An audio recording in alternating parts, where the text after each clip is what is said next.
Apa kabar Rozi? Sehat? Alhamdulillah sehat, sehat. Alhamdulillah. Jauh-jauh dari Ala kulli hal. pencapaian, masya Allah. Alhamdulillah Rabbil Alamin. Sahabat pecinta sinyal Islam Indonesia, alhamdulillah kita berjumpa lagi dalam pembahasan segmen Sirah Nabawiyah ya. Kita memakai kitab terjemah ya, Khulasah Nurul Yakin fi Sirah Sayyid Al-Mursalin, yang nulis ringkasannya adalah Umar Abdul Jabbar.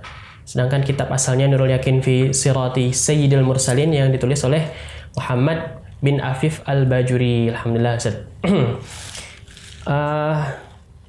Kita akan bahas sampai mana Ustaz? Alhamdulillah ini Ustaz. Kematiannya paman Nabi Abu Thalib. Alhamdulillah. Ya, sahabat sekalian, alhamdulillah Allah telah kurniakan begitu banyak nikmat kepada kita ya.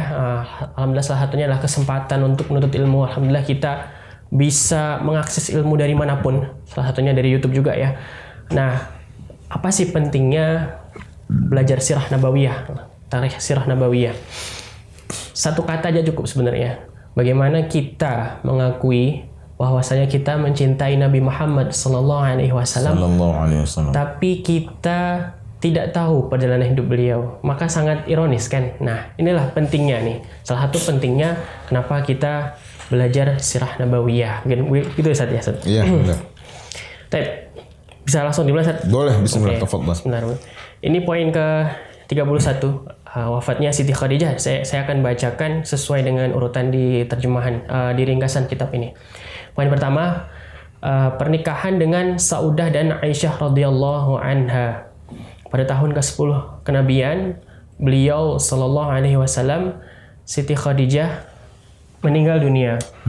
Rasulullah sallallahu alaihi wasallam begitu berduka atas wafatnya istri beliau, karena Siti Khadijah sangat mencintai beliau dan yang paling membela Nabi sallallahu alaihi wasallam dari gangguan orang-orang jahiliyah. Setelah wafatnya Siti Khadijah radhiyallahu anha, beliau sallallahu alaihi wasallam menikah dengan Saudah yang ditinggal wafat oleh suaminya. Taib, Masya Allah. Jazakallah khair Ozi. Anda lanjutkan, Anda syarah.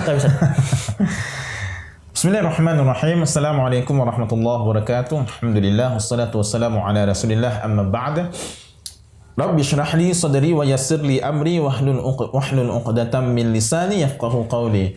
Apa kabar semuanya, sahabat kami, saudara kami, pecinta sinyal Islam Indonesia? Mudah-mudahan akun ini, Sinyal Islam Indonesia, menjadi akun yang bermanfaat. Amin.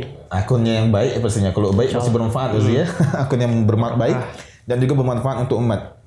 Saya mengharapkan akan ibu, teteh, bapak, siapapun yang menyaksikan kajian ini bisa meluangkan waktunya untuk terus istiqamah menyaksikan kajian sirah nabawiyah, apalagi emak-emak sambil masak sambil putar aja di HP-nya, masak ngurus anak sambil dengerin kajian. Demikian juga mahasiswa meluangkan waktu untuk mengkaji kajian. Sekarang lebih mudah semuanya kan, nggak mesti capek-capek datang lagi kan. Tinggal duduk di rumah aja. Jadi Ozi dan juga sahabat kami sekalian, setelah kita membahas pemboikotan yang dilakukan oleh kaum kafir Quraisy kepada Nabi dan keluarganya serta para pengikutnya, dan kita bisa fahami juga selama 3 tahun diboikot itu Abu Thalib udah tua sih. Kemudian diboikot. Cadangan makanan susah, semuanya susah. Mereka nggak boleh menikah dengan orang dari luar, nggak boleh dari luar Bani Hashim. Mereka nggak boleh untuk menjalin kerjasama, jual beli, berkumpul. Itu orang tua diboikot begitu, kebayang. Udah tua, boikot, nggak boleh jual makanan, nggak boleh untuk komunikasi, nggak boleh berkumpul, nggak boleh silaturahmi, nggak boleh menikah dengan keluarga Bani Hashim. Capek tentunya paman Nabi Abu Thalib. Khadijah juga capek. Sedangkan Khadijah umurnya saat itu tentunya lebih tua dari baginda Nabi sallallahu alaihi wasallam, lebih tua 15 tahun. Maka Sayyidatuna Khadijah, Ummuna Khadijah radhiyallahu anha, beliau udah tua dan juga Abu Thalib udah tua. Kemudian diboikot. Boikot itu dikurung sih. Sehingga mereka berkumpul di Syi'am Abu Thalib namanya. Berkumpul, enggak boleh untuk menjalin komunikasi dengan orang Quraisy dan juga dengan orang Mekah. Lalu bagaimana mereka mendapatkan makanan? Pintar-pintar mereka saat itu. Ketika ada penziarah datang, bawa makanan mereka beli. Tapi kadang-kadang orang Quraisy sudah beli duluan. Kalau mereka mau beli lagi, kalau ada orang Quraisy ini diam-diam mau beli, harganya tinggi. Jadi kebayang 3 tahun dalam keadaan susah, bukan 3 hari, 3 tahun dalam keadaan susah, Masya Allah. Sehingga telah kita bahas juga di pertemuan sebelumnya kenapa Allah berikan kesusahan. Karena itulah sunnatullah merupakan taklif dan ujian bagi kita. Jadi siapapun kalian yang mengalami kesusahan, sungguh apa yang kita alami ini belum seperti yang dialamin pada masa perjuangan Nabi. 3 tahun susah, nggak bisa belanja, nggak bisa komunikasi, nggak bisa untuk berkumpul, nggak bisa untuk menikah dengan orang dari luar Bani Hashim. Jadi benar-benar diboikot sehingga Khadijah pun terasa letih banget, lelah banget, dan Abu Thalib. Kemudian setelah berakhirnya masa pemboikotan yakni selama 3 tahun tadi, Masya Allah, Ummuna dipanggil oleh Allah. Dan Nabi SAW beliau sangat bersedih. Kenapa? Karena Nabi mengatakan bahwasanya Khadijah adalah perempuan yang percaya kepada Nabi ketika tidak ada orang yang percaya pada beliau saat itu. Masya Allah. Tiba-tiba tidak ada yang pernah mengatakan Tuhan kita adalah Allah. Nabi kok langsung Nabi diutus oleh Allah dan berdakwah demikian. Kebayang kalau tiba-tiba istri tidak menerima. Kebayang nih, kita punya ide besar. Tiba-tiba yang menolak itu orang yang paling dekat dengan kita, Masya Allah. Kebayang. Tapi ada juga istri Nabi yang diazab oleh Allah.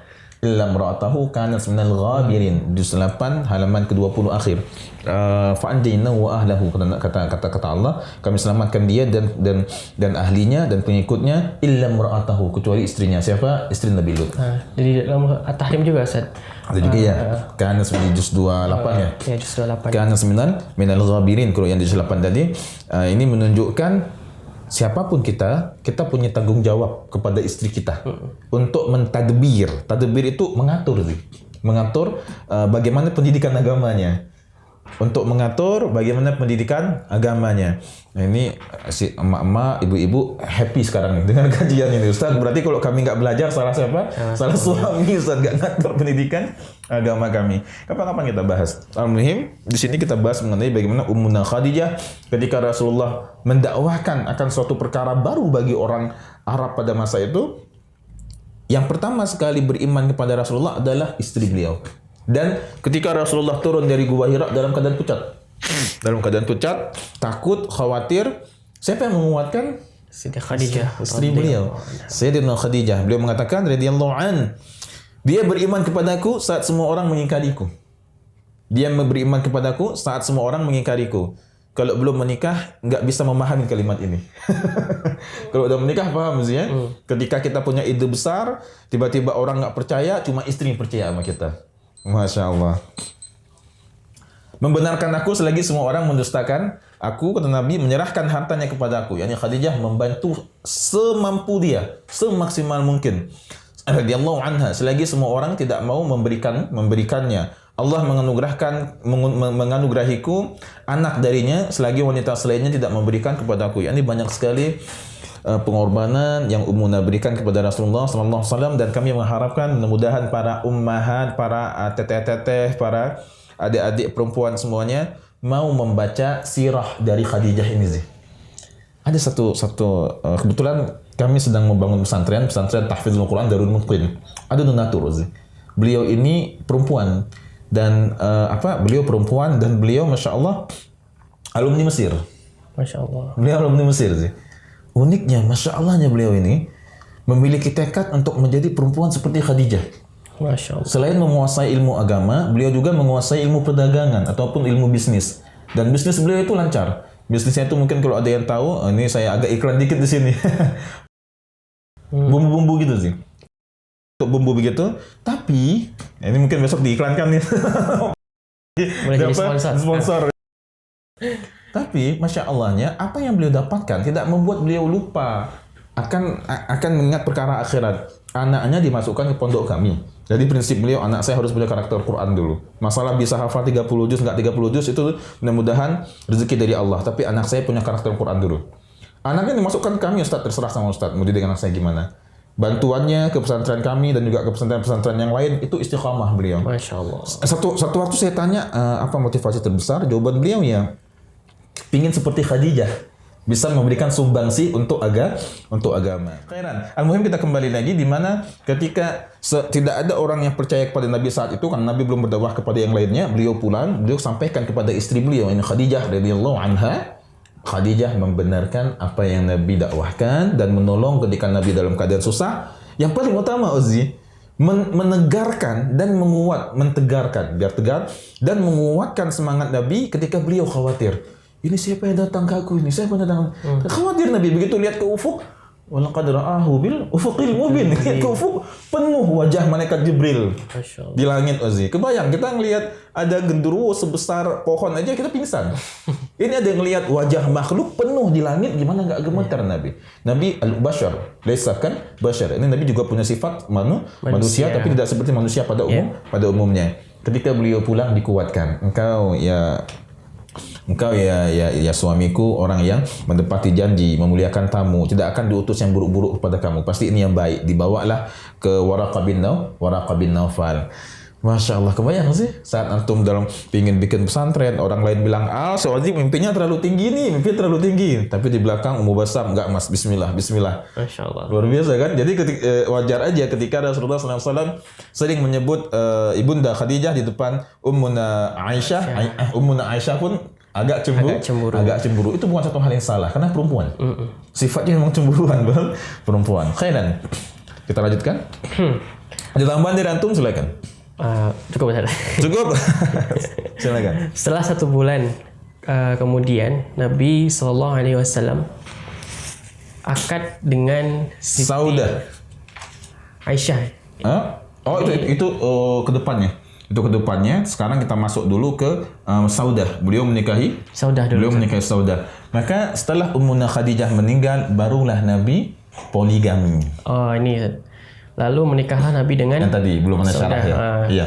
Pada tahun ke-10 meninggalnya setelah meninggal Siti Khadijah. Ada yang bilang gini sih, Ustaz Fadil, kenapa enggak poligami? Ustaz Fadil pakai sorban karena Nabi bersorban, gitu kan? Walaupun terjadi perbedaan apakah sunnah tasyri'iyah atau jubiliyah mengenai sorban kan? Kita pakai siwak karena Nabi juga mensunahkan siwak. Dan ada banyak sunnah kita amalkan. Kenapa enggak poligami Ustaz? Jawabannya simpel. Mak perhatikan bahwa Nabi SAW poligami setelah ibunda Khadijah meninggal. Berarti apakah suami emak-emak sekalian mengharapkan istrinya meninggal dulu baru poligami? Ya enggak juga kan. Muhim itu kembali kepada keadaan masing-masing. Ozi, tapi ini harus kita benarkan, harus kita sampaikan dakwahnya bahwasanya poligami itu bukan aib.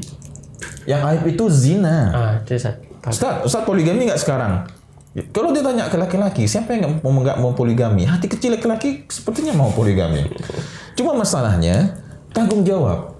Masalahnya tanggung jawab. Kalau kita mengurus satu aja masih belum mampu untuk mendidik satu istri, ya jangan sok-sokan lah mau langsung didik dua istri. Ustaz berarti nggak berani poligami? Bukan nggak berani. Belum mungkin ya. Bukan belum juga. Saya masih mendidik satu ini sampai merasa puas mendidiknya, merasa udah mantap, ilmunya udah matang. Baru kemudian ada niat nikah poligami. Ya wallahu alam, itu kita nggak bisa bilang iya atau tidak. Tapi yang ingin kami sampaikan bahwasannya poligami itu bukan satu hal aib. Sunnah Ustaz? Iya pastinya sunnah karena Nabi melakukannya. Namun kembali ke keadaan masing-masing. Kalau poligami bisa menjadi prahara rumah tangga, jangan dulu. Selesaikan dulu masalah monogami satu istri kan. Tapi kita bukan mas fikih poligami ini kan. Al-muhim, Masya Allah, Nabi berpoligami setelah ibunda Khadijah meninggal. Jadi mama mungkin bisa bilang, Papa silakan poligami kalau mama udah nggak ada. Ternyata tua bersama nggak jadi poligami. Masya Allah. Yang ingin kita sampaikan apa? Poligami bukan aib. Sekarang ketika ada ustadz poligami diramaikan, wah ini poligami ini. Apalagi ada ustadz viral baru-baru ini kan ketika kita nggak sebutkan siapa, ketika beliau sudah tiada, kemudian istrinya bilang almarhum poligami gini-gini, ramai tiba-tiba. Nah, mindsetnya kita perbaikin, ibu-ibu sekalian, mindsetnya kita bukan kami ingin mendoktrin ibu-ibu, tapi kita ingin sampaikan dakwah bahwasannya poligami bukan aib, poligami bukan aib. Masih koma belum titik, tenang Umaha, tenang. Poligami bukan aib. Namun sudah sejauh mana kesiapan kita baik dari segi ilmu, mental, pikiran, fisik, dan lainnya, finansial, materi untuk berpoligami. Kalau satu aja kita masih susah mendidik, apalagi dua. Tapi Ustaz kan namanya rumah tangga pasti ada kericuhan. Iya benar. Kalau satu aja itu udah piringnya lumayan terbang sana terbang sini, gimana dua? Pecah semua nantinya kan. Kondisikan dulu satu, udah mulai agak tenang, bagus semuanya. Baru kemudian kalau ada niat silahkan selama tidak menimbulkan masalah lagi dalam rumah tangga. Jadi poligami itu solusi, bukan faktor penimbul masalah. Jadi mak bilang, tuh Nabi aja sallallahu alaihi wasallam poligami setelah Ibunda Khadijah meninggal. Namun ini bukan hukum yang menjadi syarat. Makanya saya bilang koma, jangan dipotong-potong dalam videonya nih. Dikasih timer Kang ya. Ini koma, bukan berarti untuk poligami nunggu istri pertama meninggal, bukan. Itu bukan poligami namanya pastinya. Istri pertama meninggal, nikah lagi. Kalau istri pertama masih hidup pun mau poligami tidak masalah. Namun ingat, poligami itu jadikan sebagai solusi, bukan faktor yang menimbulkan masalah baru. Masalah fikih poligami kapan-kapan kita bahas duet dengan Ustaz Anwar karena beliau lebih dalam ilmu fikihnya. Kemudian beliau menikah dengan siapa, Uzi? Dengan Saudah binti Zam'ah. Ini perempuan yang awal-awal lebih dahulu masuk Islam. Sempat ikut hijrah ke Habasyah kedua juga. Suami Saudah ini ibunda Saudah, Masya Allah, beliau dulu pernah menikah, yakni janda. Suaminya namanya As-Sakran bin Ammar, dulu pernah hijrah juga. Namun meninggal, ada yang mengatakan di Habasyah, ada yang mengatakan ketika kembali ke Mekah. Setelah suaminya meninggal, kemudian Nabi menikahi ibunda Saudah. Ke depan kita akan bahas bahwasanya Masya Allah setiap ibunda kita Ummahatul Mukminin itu punya kelebihan masing-masing. Sudah banyak kelebihan tapi ada kelebihan khusus dari mereka. Naam Ozi, barulah kemudian Nabi menikahi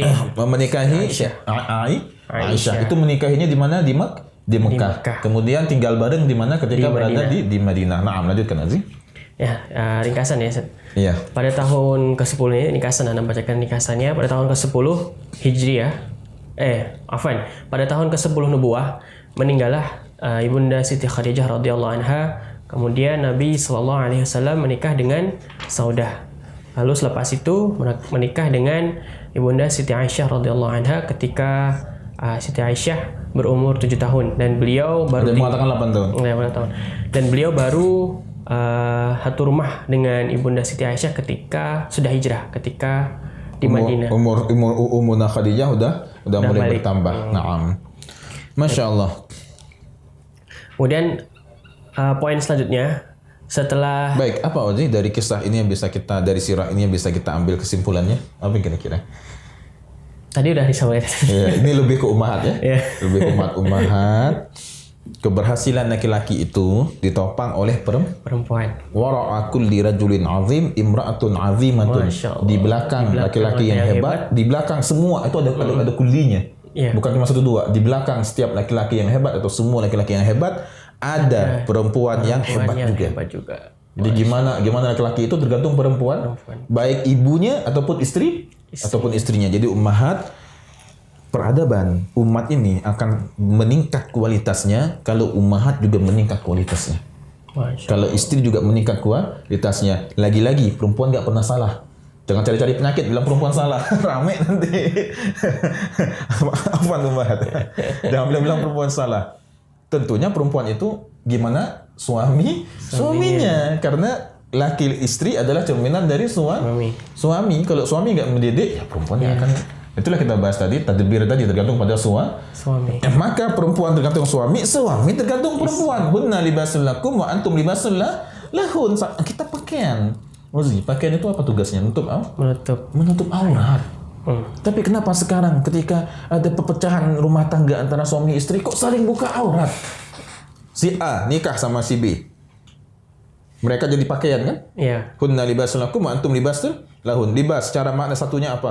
Ada banyak makna libas. Tafsirnya banyak. Ada banyak penafsirannya. Satu, menutup aurat. Pakaian itu untuk apa? Yang paling mengetahui keburukan pasangannya siapa? Pasangannya. Kenapa ketika setelah terjadi perceraian kok saling bongkar aib bla bla segala macam? Ustaz, lebih sering perempuan, Ustaz. Mohon maaf ummahat, sekalian, bukan kita ingin mendiskreditkan perempuan, bukan. Bukan, perempuan punya banyak kelebihan, Aziz. Kenapa Ustaz di lapangan kami lihat lebih sering perempuan? Karena memang perempuan yang solehah itu ciri-cirinya 3. Yang pertama, kalau dilihat membahagiakan, dilihat oleh suaminya. Kalau disuruh dia taat, kalau ditinggalkan dia menjaga harta aib, nama baik suaminya. Maka tugas dari perempuan menjaga nama baik dan juga menjaga keburukan suaminya. Jangan sampai kebongkar keluar. Nah, tapi kan setan bermain sih. Ini tiga ini paling berat bagi perempuan. Tapi kalau dia berhasil, dia jadi perempuan yang salihah. Kenapa ketika setelah terjadi perceraian, saling bongkar aib? Bukan cuma perempuan, laki-laki juga jelekkan sini. Kita nggak salahkan perempuan, dua-duanya salah tentunya. Dan tentunya dai lebih salah. Kenapa? Tidak mengingatkan. Jadi kayak alhamdulillah, tapi anda masih dai belajar juga, Aziz. Ini salah siapa? Kalau kita cari yang salah, nggak selesai mestinya. Yang bagusnya cari jalan keluar. Jalan keluarnya, kalau memang Allah tetapkan takdir berpisah, maka dalam kajian ini kami sampaikan, jangan pernah umbar aib pasangan kita. Tidak ada yang mengetahui aib kita selain pasangan kita dan Allah tentunya. Allah paling utama, malaikat pencatat, kemudian kita selaku pasangannya. Yang paling tahu aib istri saya siapa? Saya sendiri, selain Allah dan malaikat. Yang paling tahu aib saya siapa? Istri saya, selain Allah dan malaikat. Demikian juga antum kan? Maka jangan sampai aib ini kebongkar setelah kemudian terjadi na'udzubillah, jika Allah tetapkan pada pasangan lain terjadi perceraian, dan jangan dibongkar ketika pasangan telah tiada.